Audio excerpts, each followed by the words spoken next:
Hello friends, आज हम करने जा रहे हैं मल्हार कक्षा 7वीं का चैप्टर 7 वर्षा बहार। और इसका ये है भाग 3। भाग 1 में व्याख्या की है हमने, भाग 2 में प्रश्न उत्तर हैं और भाग 3 में इसके महत्वपूर्ण अभ्यास प्रश्न हैं जो आपके एग्जाम पर्सपेक्टिव से बहुत इंपॉर्टेंट होते हैं।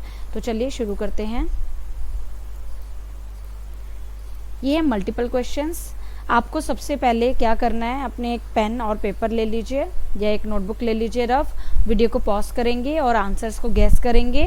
और इसके लिए मैं आपको केवल 2 या 3 मिनट दे रही हूँ, बट इट डिपेंड्स कि पहले आप कविता को अच्छे से समझ लें जिन्होंने नहीं देखी है भाग 1, और फिर लास्ट में जैसे जैसे मैं आपको इसके राइट आंसर्स बताती जाऊँगी आप टिक करते जाइएगा। अपना खुद का इवेल्युएशन आप कर सकते हैं। तो वीडियो को पॉज कीजिए, आंसर्स गैस कीजिए। होप सो आपने गैस कर लिया होगा। तो पहला क्वेश्चन देखो क्या है, वर्षा बहार का अर्थ क्या है। तो इसका जो राइट आंसर है वह हमारा वर्षा ऋतु की सुंदरता। ठीक है, गर्मी का मौसम तो नहीं है, पतझड़ का समय भी नहीं है, ठंडी हवाएं भी नहीं है। नेक्स्ट है, नभ में छटा अनूठी पंक्ति में किसका वर्णन है।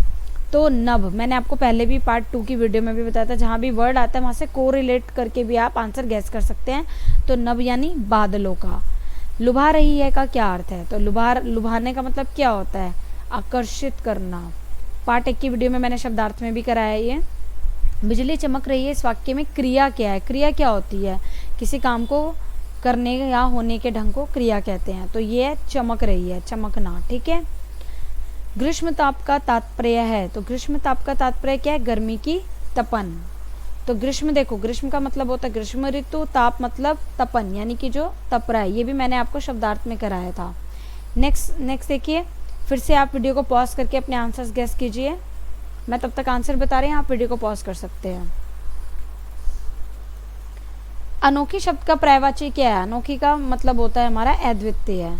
झरने भी ये बहे हैं, यह किसके कारण हुआ है। तो यह हुआ है वर्षा के कारण। तालाबों में कौन से जीव प्रसन्न हो रहे हैं। तो तालाबों में है जलचर। जलचर मतलब जल में रहने वाले। मालिनी गीत गा रही है, दृश्य किस ऋतु से जुड़ा है। तो यह गीत जो है वर्षा ऋतु से जुड़ा है। कतार बांधे हंस चल रहे हैं, यहाँ हंस किसका प्रतीक है, यहाँ हंस है बादलों का प्रतीक। ठीक है। नेक्स्ट देखिए, फिर से वीडियो पॉज कीजिए, आंसर्स गेस कीजिए।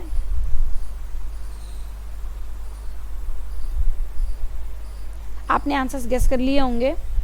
कविता में किस फूल का वर्णन है। तो कविता में जो है गुलाब का वर्णन है। कविता का मुख्य विषय क्या है, वर्षा की सुंदरता। कवि के अनुसार किसकी छटा अनूठी है। तो कवि के अनुसार जो है आकाश। ठीक है। गरज रहे हैं का क्या तात्पर्य है। गरज रहे का तात्पर्य तेज आवाज के साथ गूंज रहे हैं। कविता में कौन सा पशु नहीं है। कविता में गाय के बारे में कोई भी वर्णन नहीं किया गया है। अगला क्वेश्चन है, आप बिल्कुल उसी तरह करेंगे जैसे मैंने आपको बताया है। मैं आपको आंसर्स बता रही हूँ बट आप वीडियो पॉज कीजिए। सुगीत प्यारे किसके लिए कहा गया है। तो सुगीत प्यारे कौन गा रहा है, सुंदर गीत, या मेंढक की आवाज के लिए कहा गया है। गीत हैं गाते कैसे, वाक्य का प्रकार क्या है। गीत ये है कैसे, यहाँ पूछ रहे हैं ना, तो ये प्रश्नवाचक हो गया। किसान किस भावना से गीत गा रहे हैं। किसान प्रसन्नता से गीत गा रहे हैं। तालों में जीव जलचर। जलचर का क्या अर्थ है। तो जलचर का अर्थ क्या है, पानी में रहने वाले जीव। मनहर शब्द का क्या अर्थ है, मन को आकर्षित करने वाले। तो जिस आपके जो आंसर सही होते जा रहे हैं, आपको सिर्फ ऑप्शन लिखना है ये वाला। जैसे ख आप सीधा लिख सकते हैं कि जैसे कि ख ग। ठीक है, पूरा ये अंदर लिखने की ज़रूरत नहीं है, ये आप पेपर में लिखेंगे। बट अभी हमारे पास समय को बचाना है और मेन सीखने पे फोकस करना है। ठीक है। तो जो गलत होते जा रहे हैं उसे क्रॉस करते जाइएगा, जो सही हो रहे हैं उन पर टिक करते जाइएगा। अगला देखिए, अब यहाँ पर आपको है ना कभी कभी है ना सीन पैसेज दिया जाता है इंग्लिश की तरह हिंदी में भी, कि निम्नलिखित पद्यांश को ध्यानपूर्वक पढ़िए और उसके प्रश्नों के उत्तर दीजिए। तो पहले तो आपको ये अच्छे से पढ़ना है, पढ़ो और इसकी पंक्ति का मतलब समझो, यानी कि इसमें किस चीज़ के बारे में बात हो रही है। कि वर्षा बहार सबके मन को लुभा रही है, कि वर्षा जो है सबके मन को लुभा रही है। नभ में छटा अनूठी घनघोर छा रही है। बादलों की जो अनूठी जो छटा है वो घनघोर छा रही है। बिजली चमक रही है, बादल गरज रहे हैं, पानी बरस रहा है, झरने भी ये बहे हैं। तो अब इस बेस पे आपको इन प्रश्नों के उत्तर देने हैं। सेम वीडियो को पॉज कीजिए और आंसर्स गेस कीजिए और फिर मेरे बताए हुए आंसर से आपको मैच करना है कि कविता में क्या सबके मन को लुभा रहा है। तो आपको पता है कि कविता में जो है कविता में वर्षा बहार सबके मन को लुभा रहा है। नेक्स्ट है नभ शब्द का मतलब क्या है, तो नभ का मतलब आकाश है। घनघोर शब्द से क्या तात्पर्य है, घने और गहरे बादल। अब यहाँ ये वन वर्ड में आ गया, तो इसमें तो आप अपने शब्दों में भी लिख सकते हो कि कविता में वर्षा ऋतु का दृश्य कैसे बताया है, तो आप इन पंक्तियों के आधार पर बता सकते हो कि जैसे देखो कि वर्षा ऋतु सबके मन को लुभा रही है, आसमान में बहुत अच्छी और अनूठी अद्वितीय घनघोर घटा छा रही है, तो काले बादल छा रहे हैं, बिजली चमक रही है, तो इस तरह से आप बता सकते हो। अगला देखिए नेक्स्ट, बिजली और बादलों की आवाज़ से कैसा वातावरण हो गया है, वातावरण कैसा हो गया है। देखो बिजली चमक रही है और बादलों की आवाज़ से क्या हो रहा है, गरज रहे हैं, तो बादलों की वजह से वातावरण एटमॉस्फेयर कैसा हो गया, रोमांचक और सुंदर हो गया है। अब ये नेक्स्ट पैराग्राफ है, सेम आपको पढ़ना है, इसकी लाइनों को समझना है और इसके बेस पे इन प्रश्नों के उत्तर देने हैं। मैं आंसर्स बता रही हूँ, बट आप वीडियो को पॉज करके आंसर्स गेस कर लीजिए, ऑप्शंस लिख लीजिए। तो फर्स्ट का राइट आंसर हमारा है, ठंडी हवा चलने से क्या हो रहा है, डालियाँ हिल रही हैं। ग्रीष्म का क्या अर्थ होता है, गर्मी।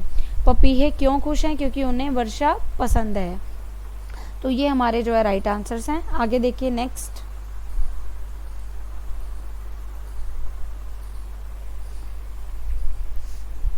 वर्षा के मौसम में मालिनी क्या कर रही हैं, तो वर्षा के मौसम में जो है मालिनी बगीचों में सुंदर गीत गा रही हैं और बहुत प्रसन्न दिखाई दे रही हैं। तालाबों में रहने वाले जलचर जीव कैसा महसूस कर रहे हैं, तो तालाबों में रहने वाले जलचर जीव वर्षा से बहुत प्रसन्न हैं और आनंद से क्या है, भर गए हैं।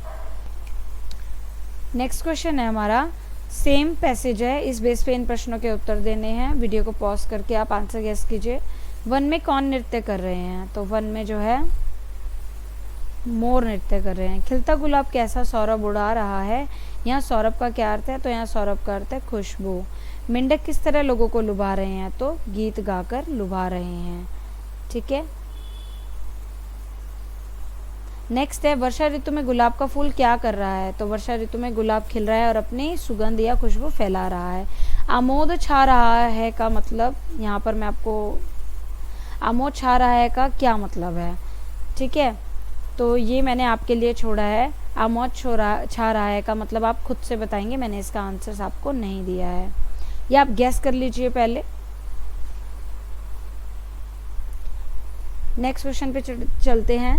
आमोद छा रहा का मतलब होता है चारों तरफ खुशी छा रही है, प्रसन्नता छा रही है। देखो चलते हैं आंसर कहीं पर, नेक्स्ट पैराग्राफ है, उसके बेस पे इन पैराग्राफ्स के आंसर्स करने हैं।